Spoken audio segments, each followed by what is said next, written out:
This is a form of relaxation you can do to get into a state of meditation. This here is the Taoist circle. The last thing that combines it is the natural life energy, qi, that flows in your body.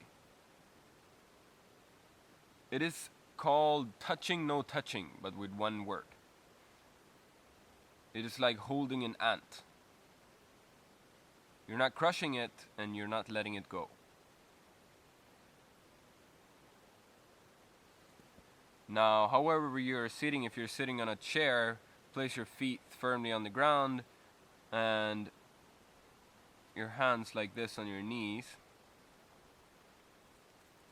Now, your teeth should have the same distance. Not squeezing, not letting go.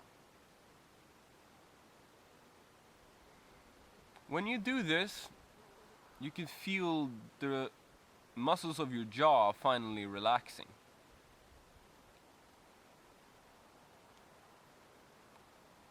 And then the tip of your tongue should relax and then go up to the roof of your mouth.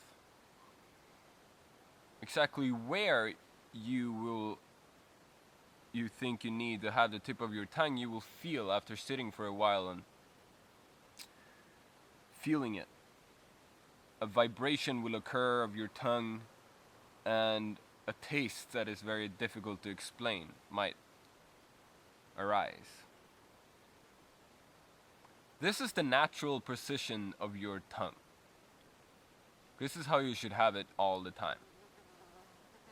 This is the natural precision of your teeth. This is what you should focus on when not speaking.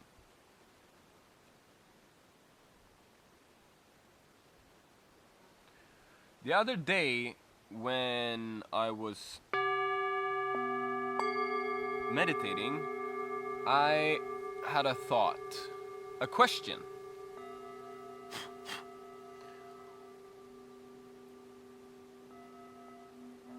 What would I say if I got the chance to speak in front of 100,000 people? Now, I have a very good imagination. So if you're inside this body right now, what you would feel is to sit in front of 100,000 people.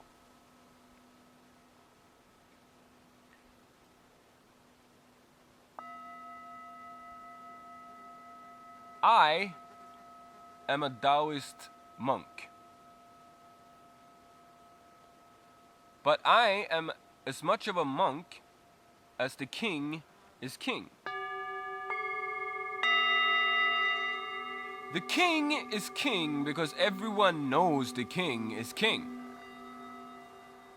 But tomorrow we might pass a law that says the king is no longer king. Then everyone would know the king is no longer king. He's just a regular person. It's interesting how a law can decide what we know. What other things do we choose to decide what we know?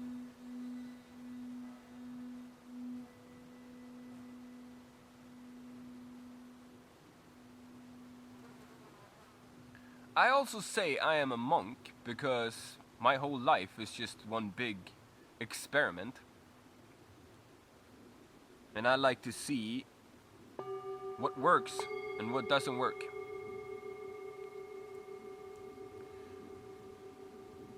I came back to Sweden after traveling for many years. March 15th, 2013. Now, I needed to find something I could say and introduce myself to people so they would know what I am doing. But what I discovered is that nobody actually really knows what a monk or nun is doing. Not many people actually knows what meditation is.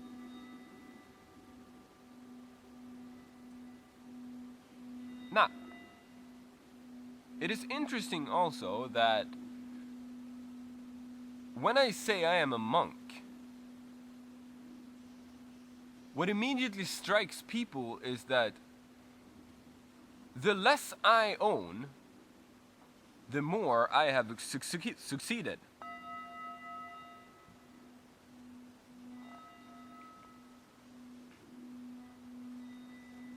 So, now I live in the woods. I have made it. Imagine if everyone's title that they choose to call themselves by also immediately implied that owning little is being successful.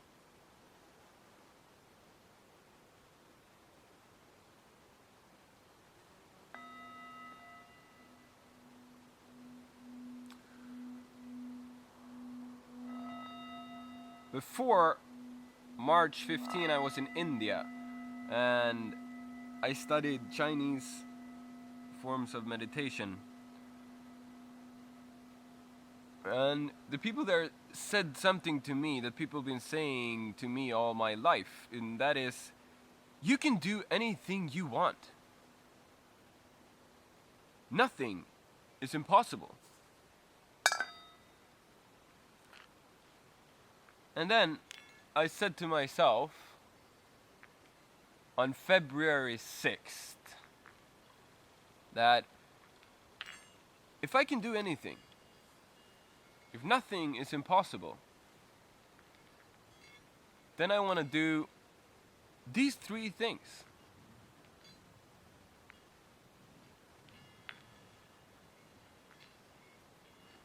Number 1, I want to get an aura. I have an aura as big as this universe, or at least as big as this planet. Number 2, I'm going to combine all religion under one and same spiritual belief, spiritual foundation. And number 3, I'm gonna set the world on a path to world peace. Now, when I said that, something happened in me. And many people said and say that I am crazy. These 3 goals is crazy.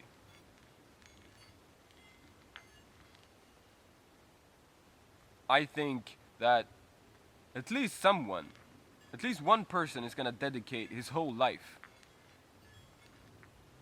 into at least trying to achieve these 3 goals.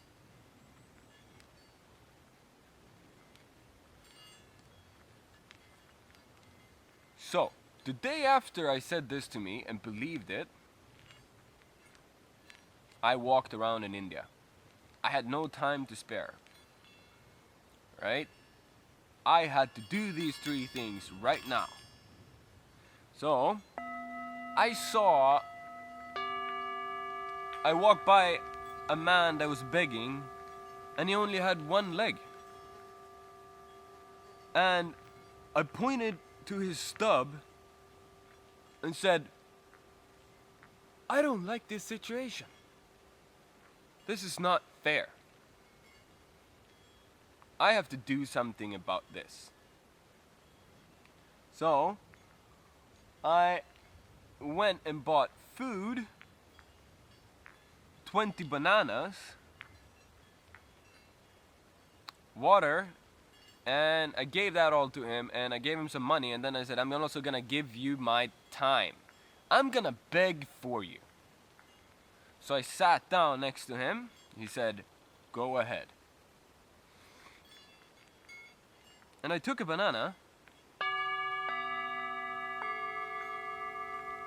and I held it up.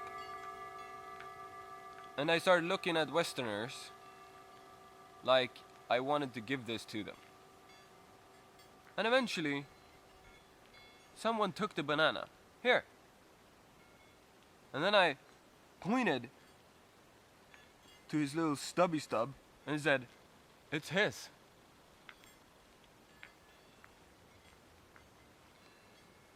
Now the people didn't really know what to do, because we didn't say anything else.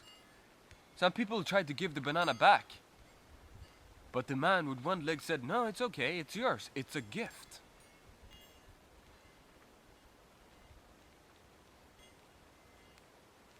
And then I realized what compassion is.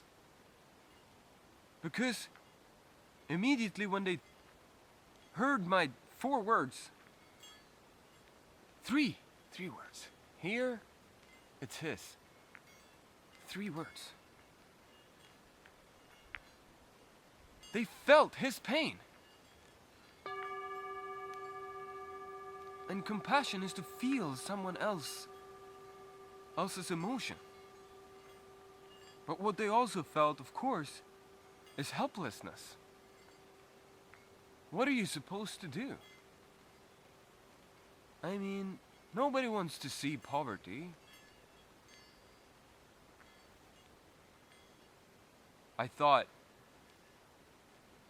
maybe if everyone did something for someone that needed help, right when they saw it, they did what they could do, right there and then, how would the world look like? That's a crazy thought.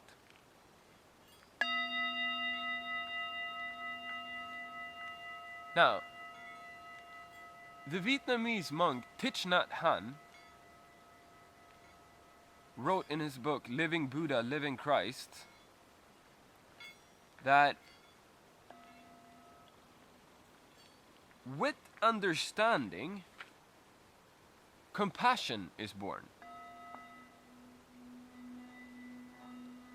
With understanding, compassion is born.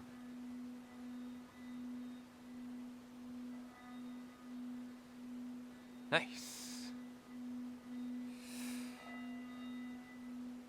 Then I went back to the West, to Sweden, of all places.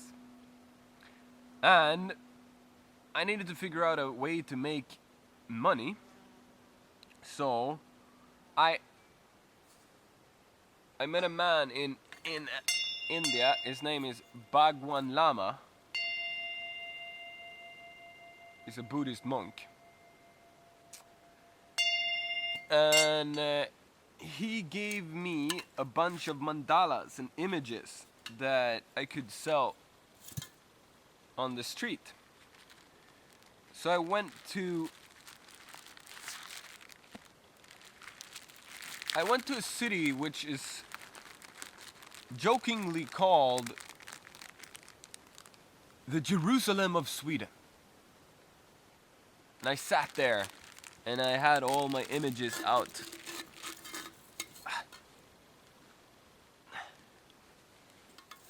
All everywhere on the streets, like this, selling them. And then a man walked up to me, holding the New Testament. And then he threw it on me and said, here you have, you who are walking the wrong path, read this.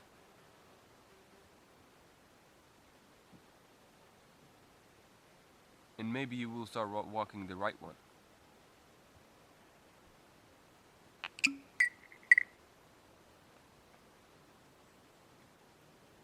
I looked up on him and I asked him, "Are you judging me?"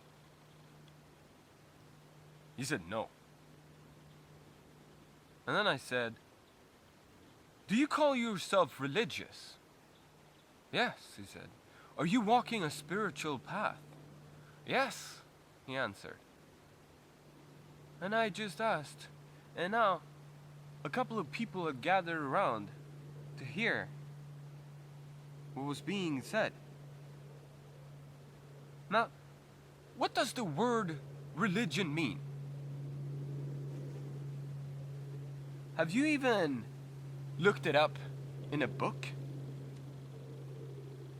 I mean, have you even looked it up once in a dictionary? Just in a dictionary. Just to see what it says there. This thing that you call yourself.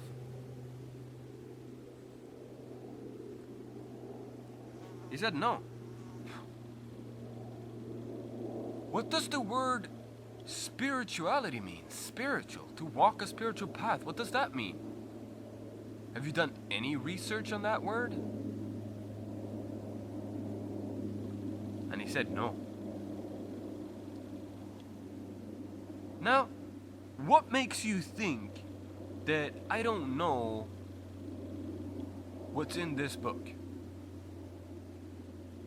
You don't know who I am. And you judge me before you even met me.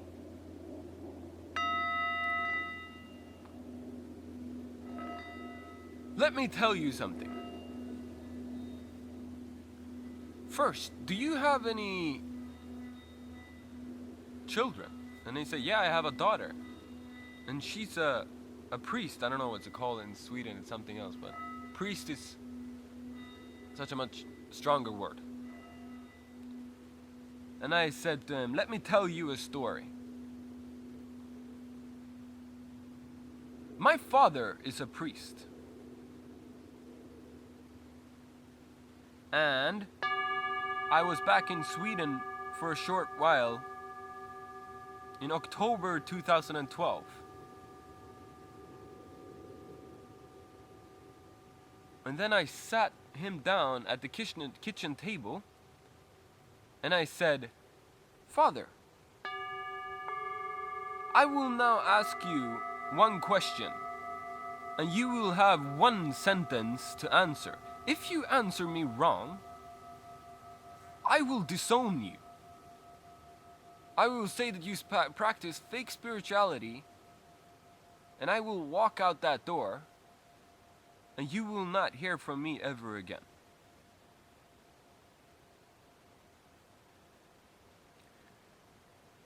Now, this story contains a word which everyone has gotten wrong.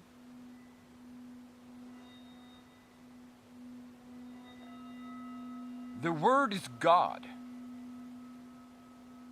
Now, what you think God is, right now, just empty it out. That's not what you think God is right now. Because, let me tell you one thing about that word, is that the oldest word that you can find of what God is a word spelled Y-O-D. Jod.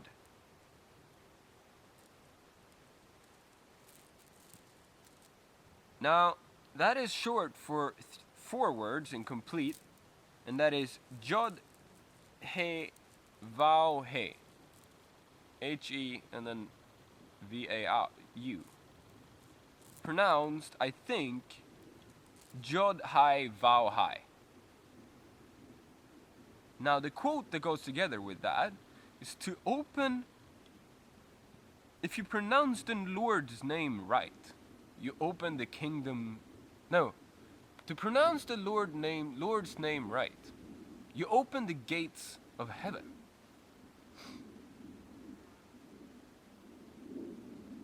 You open the gates of heaven. Now, the old priests that knew this, how to say this word, they became greedy, and they said to the people that the word for Jod is actually God, or Jod Hai, Vau Hai, Jehovah, Jave. This is one of the earliest man-constructed illusions of the word God. Now, on the streets of little Jerusalem in Sweden, there was about 40 or 50 people gathered around now, listening to this story. And I said, imagine if you had a daughter that did this to you. Think really hard of what you would answer. Now, up with your tongue, and your teeth should be touching, no touching. My father, he looked at me, and then I said, "What is God?" One sentence. He leaned back on his chair, and he's a very wise man, and he thought to himself, finally, my son is asking questions. Because what is an answer if you're not even asking the question? He'd been waiting my whole life for me to ask that question, because you cannot impose a spiritual path on anybody. That has to be found.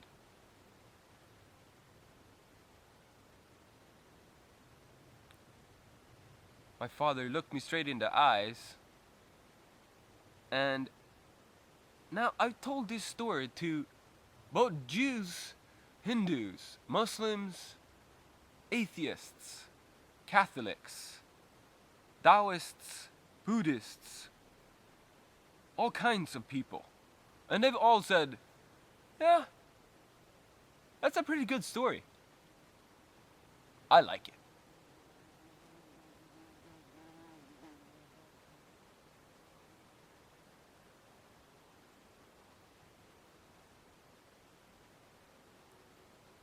God is the one you meet in silence.